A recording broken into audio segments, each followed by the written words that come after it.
Wednesday evening இன்றைக்கி வந்து பார்த்திங்கன்னா வேலிடேட்டோட டே 13 ஒரு லிட்டர் பால் வாங்கினேன். அதை வந்து நல்லா காய்ச்சி தயிர் போடலாம் அப்படின்ட்டு அப்படியே கொஞ்சமாக டீக்கெலாம் ரெடி பண்ணிக்கிட்டு இருந்தேன். டீக்கு வந்து சுகர் படாமல் தான் நான் எடுத்துக்கிட்டேன். ரொம்ப நல்லா இருந்துச்சு, நீங்களும் ட்ரை பண்ணி பாருங்கள். அப்புறம் வந்து கொஞ்சம் மிளகா இதெல்லாம் இருந்துச்சு, அதெல்லாம் போட்டு நடவு போட்டு விட்டு அதுக்கப்புறம் கொஞ்சம் இட்லி இருந்துச்சு. காலையில் வந்து அவிச்சு வச்ச இட்லி, அது வந்து யாரும் சாப்பிட்ல அப்படிங்கிற பட்சத்தில் இந்த நைட்டுக்கு கொஞ்சமாக அதை வந்து ஃப்ரை பண்ணிடலாம் அப்படின்ட்டு ரெடி பண்ணிகிட்டு இருந்தேன்.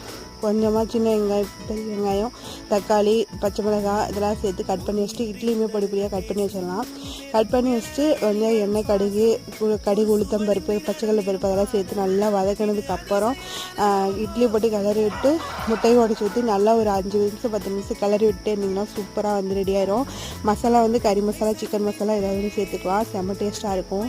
இது நான் ஒரு நாள் அன்டைமில் ரெடி பண்ணிகிட்டு இருந்தேன். சூப்பராக வந்துருந்துச்சு. ஹஸ்பண்டுக்காக முட்டையோடு எப்போதுமே ரோசரி